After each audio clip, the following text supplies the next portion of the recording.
Áudio 1 da história de George Miller, O Guardião dos Órfãos de Bristol, escrito por Janet e Jeff Bench. Capítulo 1. Um ladrão comum. Pá, um vaso de flores caiu sobre a calçada, enquanto George Miller esticava o pé para chegar ao chão. Ele estava descendo pela janela de trás da pousada onde havia se hospedado, e ao ouvir o som, congelou.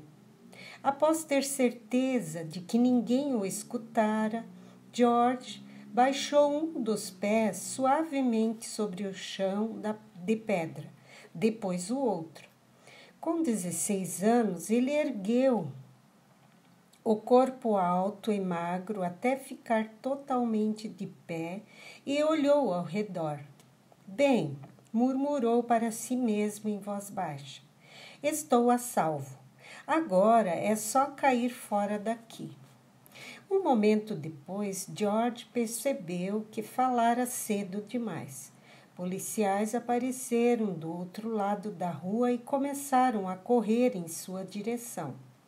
Ele girou o corpo, procurando desesperadamente por algum meio de escapar, mas não havia nenhum. Antes que percebesse, as mãos fortes do policial agarraram seu braço e o levaram com dureza pela rua de paralelepípedos em direção à prisão. Uma hora mais tarde, George aguardava a chamada de seu nome.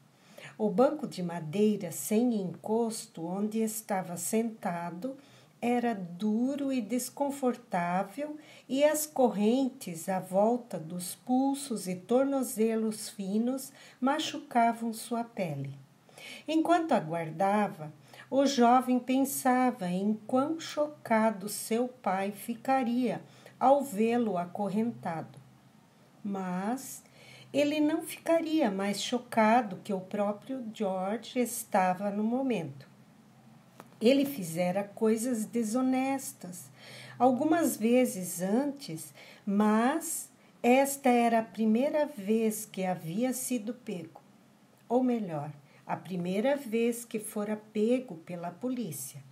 Quando contava 10 anos, seu pai o descobrira, o que acabou se tornando uma experiência dolorosa e humilhante. Seu pai, Johann Miller, era um coletor de impostos do governo prussiano e muitas vezes deixava grande soma de dinheiro em casa. O Sr. Miller continuamente reclamava da falta de pequenas quantias mas George e o seu irmão caçula afirmavam não saber de nada sobre o assunto. Um dia, George foi chamado ao escritório do pai, que lhe havia preparado uma armadilha.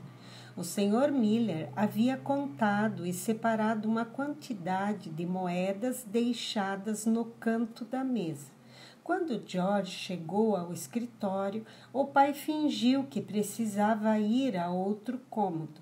Sozinho no escritório, George viu a pilha de moedas na mesa do pai e pensou em todas as coisas maravilhosas que poderia fazer com o dinheiro. Parecia um pecado colocar todas aquelas moedas na bolsa oficial de couro preta e entregar o dinheiro a algum oficial do governo. Assim, George se aproximou da mesa de forma sorrateira e silenciosa, retirou 3 moedas de cima da pilha. Quem sentiria falta delas? George escondeu as moedas na meia direita com rapidez. Assim que Johann Miller voltou ao escritório para o desalento de George, olhou diretamente para a pilha de moedas. Que estranho, ele disse em uma voz baixa e forçada que George já aprendera a temer. Pensei que havia mais moedas do que essas que estão aí. Deixe-me contá-las. George podia sentir as bochechas ficando quentes e vermelhas. Seu coração disparou. As moedas frias estavam pressionadas contra seu tornozelo dentro da meia. Esvazie seus bolsos, disse o Sr. Miller de forma controlada, olhando o filho nos olhos. Mas papai, George começou a falar, mas pensou melhor e se calou. De maneira obediente, esvaziou seus bolsos sobre a mesa. Havia uma caneta de pena, 3 bolinhas de gude e uma cordinha de uns 20 centímetros. George esvaziou os bolsos e os deixou do lado avesso para que o pai visse que eles estavam vazios. Agora tire a camisa. George ficou horrorizado. Quão longe o seu pai iria antes de acreditar no filho mais velho? E as calças? George começou a ficar apavorado. As coisas não pareciam boas. Caso seu pai descobrisse as moedas na meia, George apanharia. E de acordo com as experiências anteriores, George sabia que um menino com suas calças arreadas em um alvo especialmente fácil. Agora as meias, continuou o pai com a voz determinada. George as tirou bem devagar de seus pés. Primeiro à esquerda, depois à direita, tomando cuidado para que elas não tilintassem ou ao encontrarem umas nas outras. Entregue-as para mim, exigiu seu pai. O coração do menino bateu ainda mais rápido. Seu rosto parecia pegar fogo naquele momento. George abaixou os olhos enquanto dava as meias ao pai.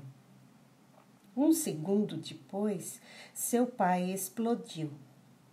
Meu filho, um ladrãozinho ordinário, como você ousa desgraçar o nome da família Miller?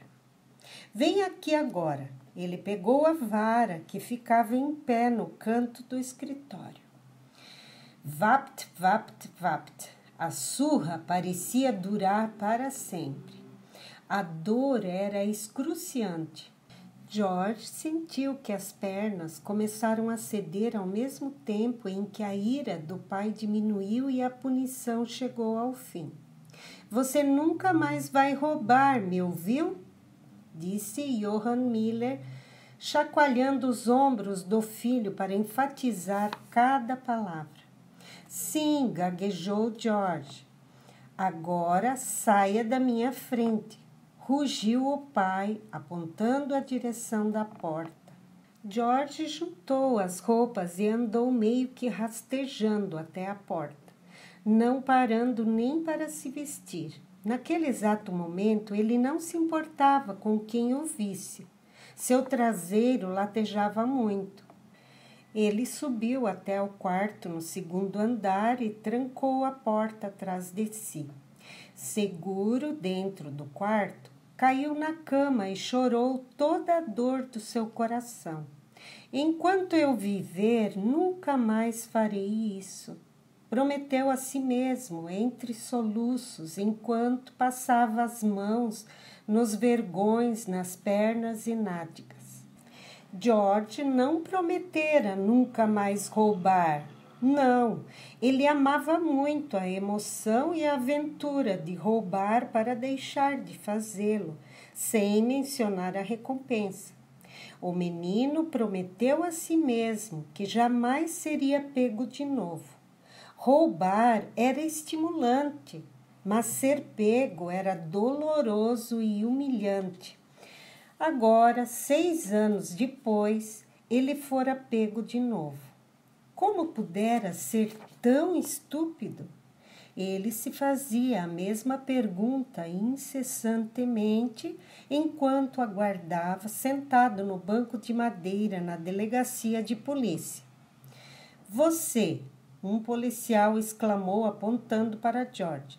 Venha cá e seja rápido com isso. Sim, senhor.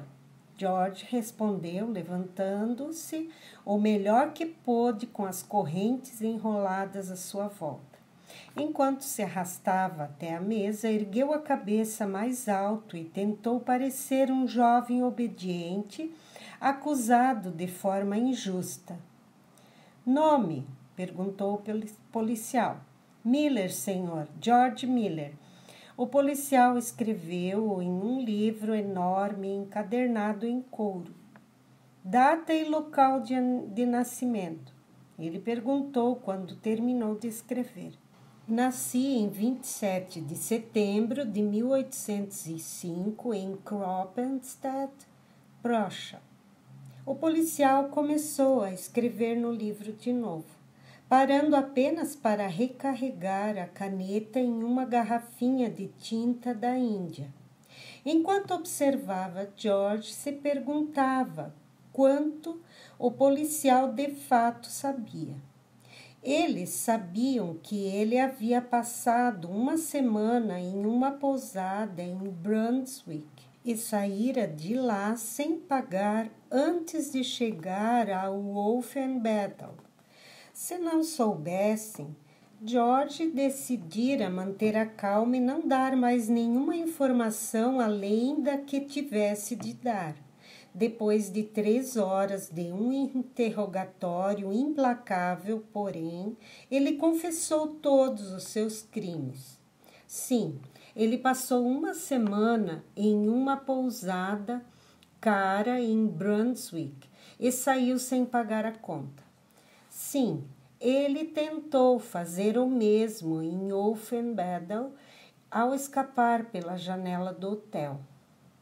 Não, ele não tinha dinheiro para pagar pelos quartos e não podia pensar em um único bom motivo pelo qual ele não devesse ser enviado à prisão para aguardar julgamento.